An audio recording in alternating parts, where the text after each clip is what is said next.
solve them? How you gon' solve them? When you think of me, you think of a problem. Who, what, when, and how you gon' solve them? How you gon'? The elevated genius. What's good, people? It's the Elevated Genius, more formally known as Johnny L. Alexander, licensed clinical social worker, therapist, life coach, and therapeutic mentor, and founder and CEO of Elevated Genius Solutions, where our whole focus is to help you elevate your genius through mental and emotional well-being. And this is the Crucial Conversations podcast. And ultimately, it's about having crucial conversations, but more specifically, crucial conversations around the things that shape who we are and our ideal sense of self, shape how we view society, and ultimately shape how we interact with one another. Because being a mental health clinician, one of the things that I like to focus on and emphasize is the continual dialogue around things that shape and affect our overall mental and emotional well-being. And I think ultimately what it comes down to, for me, my theory or philosophy around therapy is just a crucial conversation. So that's what I want to carry over into my podcast. So let's get into it. What I think is a very crucial conversation, especially it's a new year. You know, we all are updating our New Year's resolutions. We want to, like every year, 2023 is our year, new year, new me. And in doing so, what you might find is some of the things on your, your last year's New Year's resolutions is carrying over to the new year. And you may look back and see a pattern in things.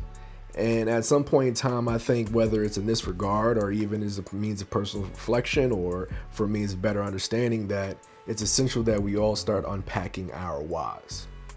So what do I mean by that? Why is unpacking our whys important?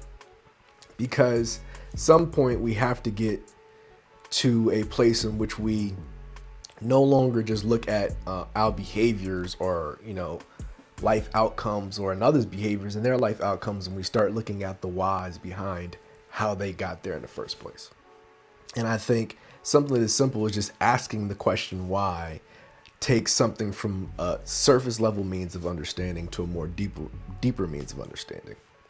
And I think this is good, especially when it comes to yourself, because that's when you can get to the point where you start observing your behaviors and not just judging them, but trying to get a better understanding of, what they're rooted in.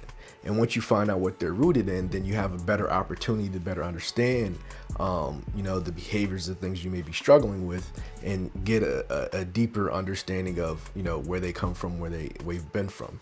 So I think a great example is if, when we talk about generational curses, right? So at some point in time, we'll judge, a behavior our own and start to look at, the lineage and origins in which they came from. And at some point in time, it was like, well, stop looking at just, who you are or who this person is and start asking why, are they like that? Or, why did they end up in the situation they did? What were the things that led up to that? Because I think that once you start asking the whys, it also causes you to look at things from a deeper perspective. Also allows you to gain a more deeper understanding of said person and the behaviors. Because ultimately, like, our lives are, and our perspectives and our biases and our sense of self and sense of understanding of ourselves and the world are shaped by our lived experiences. And it's not until we start looking how these experiences have affected us from the long term will we really, get a better understanding of how to, change these things, or, just again, for means of deeper understanding and perspective. And because if you think about it, like, for instance, like some of our experiences are founded in struggle. And when we start talking about things such as post-traumatic stress, how does that play? Like, how does your, early upbringings or the things you might have experienced or traumatic events shaped you to get you to that point? And then how is, the PTSD affecting you and your functioning in your current, day in life? Like, for instance, like some of our earliest experiences are founded in struggle. And this makes me reflect on a conversation I had with an old coworker bit younger than me, but one day we had a deep conversation in regards to the conversation of generational curses. And I think he was like the first generation to go to college, and he was kind of reflecting on that. How was it affecting him? And, kind of feeling conflicted on what was coming next. I think he was struggling with, going to grad school and pursuing, I believe, a degree in social work and things with that regard. And he was struggling with the aspect of like, and he said, we're so cemented in our struggles that it's hard to see ourselves beyond them. And it was almost as if he was questioning, like, if he was deserving or if he, was supposed to be in a position that he was in. And questioning the importance of it, if he was really dedicated to it, or in some regard of like, why does he even feel that way to begin with? And this is why I think, it's essential to reflect on yourself and understanding your whys and starting to unpack them, because again, a lot of things in our lived experiences, then, they shape our personal self-image, they shape our personal biases, they shape our perception or perspective of how we view ourselves in the world. And so at some point in time, I think it's essential for everyone's means of personal reflection and understanding to get to a next phase of elevation by then questioning the whys within your own life. Oftentimes, when people seek out therapy, for example, it's in regards to like, relationships. And I think relationships provide a perspective of our sense of self in a lot of different regards, because you're dealing with another individual with their own perspectives, their own upbringings, their own lived experiences, and you're supposed to come together as a unit and form this cohesive, bond that hopefully builds. But oftentimes, or people struggle with different aspects of that. Even in healthy relationships and marriages, the concept of relationship is hard because, again, now we're in our adult years, especially if you're talking about marriage. And so you may find yourself in different means of conflicts that are founded in your whys. For example, like, parenting styles, why, the aspect of corporate punishment, what we now know as, in the Black and brown communities, for instance, those who grew up in, those of us who were spanked, or what have you, and then carry that on and don't really question it. And then you even reflect at times that like, you didn't like it, you don't think anything came from it, but then you continue it on with your own kids, for example. And so one of those things you start then unpacking the whys, like, what is that founded in? Why am I, why did I continue on with that, even though I may have known that when it comes to your sense of identity and perspective in the world, how you view yourself is definitely going to be shaped in your, personal lived experiences and how they affected you and how they shaped you as you get older. For example, something I just, like, remember to this day, and it came up one time in a dialogue or conversation with my ex roommate Dre. We were talking on the aspect of race, and with us also was my man Ray. Dre is a Afro-Cubano of darker complexion, and Ray, I believe, is Ecuadorian of a more fairer skin or lighter complexion. And we're talking in regards to aspect of race. Now, me originally being from Lawton, Oklahoma, before moving up north, I told them that like I just had a different lived experience when it came in regards to race. And I remember the dialogue got kind of dicey because Ray, for example, couldn't understand like the black lived experience. And he asked, why do you guys seem so angry or resentful towards things that may, have happened to you so far in the past? I believe in that regard. And I remember, and I was like, I get that perspective, understandable. And also he speaks in regards of being like, first generation immigrant and, all the opportunity there is here and something in that regard. And I remember I asked him like, I point out one aspect of like his sense of, ethnic identity, for example, or ethnicity. And the fact that he has so much pride in being Ecuadorian and, from the struggle he came from, migrating to New York, for example, and, striving to a means of success and all these opportunities were here. And he's like, how are you guys so frustrated about living here and the things you go through when there's so much opportunity? And I had explained to him, I said, number one, like, we don't have the same lived experience. And so why I view things such as race and racial injustice and things like that in America from a different perspective than you may be, is because you had a home country in which you voluntarily came here to seek out opportunity which was afforded to you. And you can't disregard how your complexion might have played in that regard. Now, he also had a thick accent, so I'm pretty sure he dealt with some means of discrimination, possibly racism, being being Latinx, and I don't disregard that, but still there's a different lived experience, and so therefore my perspective about it is different. And I explained to him, and I said, and I remember Dre chimed in regards to I guess like the colorism and the racial divide amongst, blacks, African Americans, and, other Latinx people. But he also acknowledged in regards to that even within the Latin community, how they don't, tap into their African origins, or deny that they have African origins, and don't believe that they're black, or don't believe that they're held to the same perspective, which is talked about constantly. And I think that's a crucial conversation in itself, maybe to talk down the line. Maybe I'll get my man Dre on here to talk about it. But he said in regards to, being called racial slurs later on in his life. And I told him, and I explained to him, I said, me growing up in Lawton, Oklahoma, before moving to New York, I said my first experience with just flat out bigotry and racism was being called a nigga by my Pop Warner coach's son.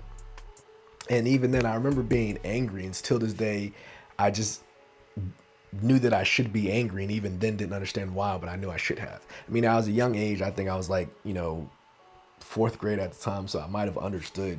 I understood the connotation behind why he did it. I think why I was even more upset is because when I went and told my coach, who also happened to be his father, he never responded. He was like, okay, you guys just fight about it. And it kind of like took me back. And now, so you can imagine how, even in knowing me now, things that I'm, heavy against is racial and social injustice in any regard. It's something that's blatantly out there, something I don't hide on my social media, whatever. And my why behind that, you can't disregard it, is founded in being called a nigga in the fourth grade by a peer whose father didn't seem to correct it nor care to try to make a change. Actually, to further reinforce it by telling two kids to fight. And so, when we reflect on things such as experiences such as I had as a young age, experiences you might have had at a young age, you might need to then reflect on that and start unpacking some of these whys. In a lot of conversations in regards to mental health, especially within the Black community, we talk about imposter syndrome. Feeling like you don't belong in a certain space, even though you've put in the work and time to understand and receive that. And do the work to necessarily to achieve, whatever it is that you achieve, but then we get in these spaces and feel as if we don't belong. And why do you feel that way? And start unpacking the layers of the whys. What is that founded in your personal lived life? Is that, being torn down as a kid, or told that you'll never amount to anything, or, microaggressions from coworkers, where they feel threatened by you, and you see even like within the sports media world where a reporter gets fired because she alleged that a woman taking her job was only hired due to affirmative action. So you can see how experiences such as that can shape a person's perspective in certain professional settings, as if make them question if they're supposed to be there. And so I think if you haven't already, as you're going into this new year, new me, mentality and perspective, that you start unpacking your whys, because maybe the areas of struggle, the area of stagnation, the areas of feeling like you're moving, you're not moving at the pace that you want to, or even internal conflicts that you might be dealing with yourself. You might need to not just address the emotion, the anxiety or the depression, but then start unpacking the whys. And those whys then lead to crucial conversations. And I think that's when a person could then now navigate their way to like seeking out a therapist, for example, or a counselor, or even a life coach, in which I say sometimes often we're trained just to start reading in between the lines and start pulling out some of those whys. Another perspective even gained from my own means of why that I've unpacked as of late was actually I was on my homegirl Lauren's podcast, and we were having a dialogue around like in regards to like how your friendships in regards shape your relationships. And she was speaking to an example of how me and my friends were, and our whole friend group, male and female, and how we as men, but me in particular, like with our female friends, were like kind of protective, make sure that we would just always make sure that they was good. Like no one never had a problem, we have to worry about anything, even in regards to like if somebody was disrespecting their integrity. And she said how like somebody was said something about her in a certain regard, and so I approached her and was like, yo, somebody was talking crazy about you. I just want to make sure that all is good before I go and like say something regard or violate or whatever. What I just found comical, she said she respected that, but then I seen how I had this kind of I guess the need to protect the women in my life, and the theme that like came along with it, even to, you know, my wife knows that in certain settings, if the, you know, a woman's in distress or being bothered, harassed, she'll know for a fact that I've intervened. Even instance where on the subway one day, and sitting there with my headphones on, I'm chilling, whatever, you know, just minding my business, but I seen like an exchange happening between like two younger black girls and this older white man. And the point where like the guy was getting kind of aggressive, and I'm like, yo, I intervened, like, yo, like chill out, like they're young girls. And at some point, like the girls are like antagonize them or trying to once I intervene, but I'm like, yo, I just, you know, go on your way, chill out. Even instance where I was on the subway, and I don't think this is necessarily in regards to like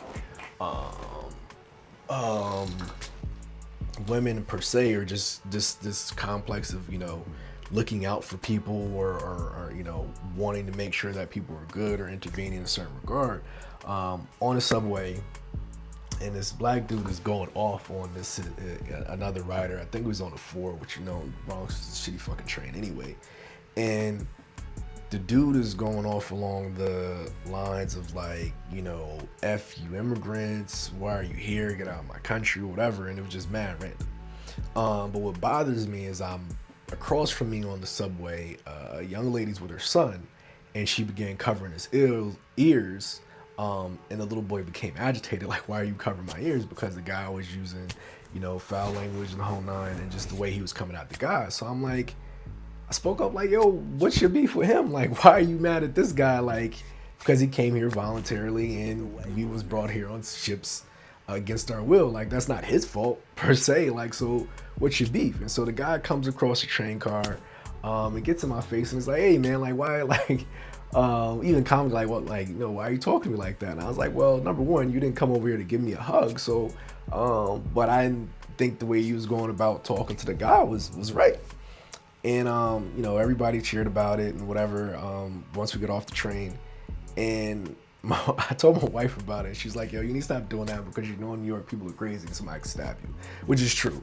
And so, but it was just you know, unpacking different layers of that, of like this. And so again, it came full circle as of late, in which I recently started reflecting on a, you know, time in my life in which I was homeless, and prior to me going away to boarding school, and actually the events that led to me going away to boarding school, it actually allowed me to attend boarding school, which then, you know, got me my education and got me where I am today.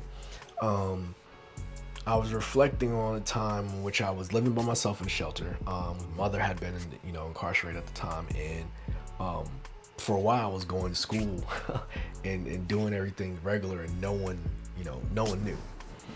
And I went to school, and I was in seventh grade at the time, so went to school every day, like everything was regular. Came home, ate or found a means to eat. That's when I would go like upstairs to my god family's house, and I'd go have dinner with them.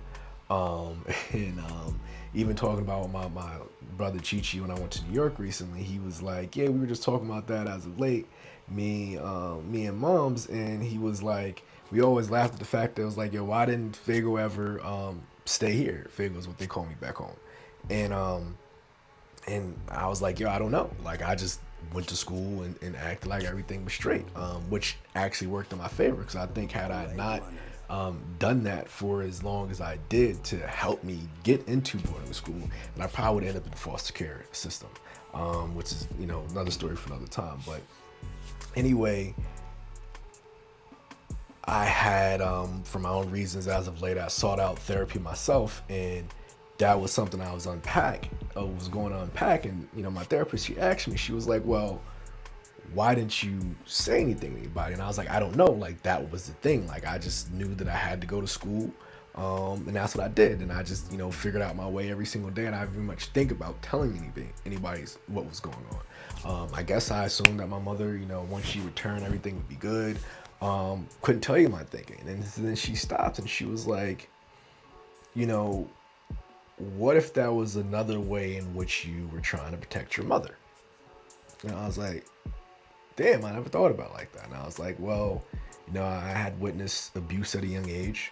And I did have like this means of being protective over my mother. I think a lot of young boys, especially young boys that were raised by their mother at some point in time, have that type of relationship with their mothers, which they could become overly protective, even become parentalized, where they assume the figure of father or man of the house. But I had never consciously even come to that conclusion. And so then when I started looking at these different themes, like what my homegirl mentioned, on the subway, I'm a girl dad, how I am with my daughter, how I'm with my wife. I'm like, damn, like it never dawned on me. And I even say, from a person that, again, being a mental health clinician, even within, my studies to become a clinician, a lot of, my research was to better understand my own whys. And so I thought I had this, heightened sense of, personal understanding, without realizing how deep seated it was in a lot of different areas. And it wasn't until she and I unpacked that within the moment, that it dawned on me. And so this is why it's essential, for us all to start unpacking our whys, especially when we start looking at ourselves from a place of judgment, or looking at others from a place of judgment. Because we'll find in a lot of different areas in our life, once you start asking the question why they are like that, as opposed to just judging a person's behavior, how they are, how they present themselves, it causes you to, look at things from a deeper perspective and gain a higher means of understanding.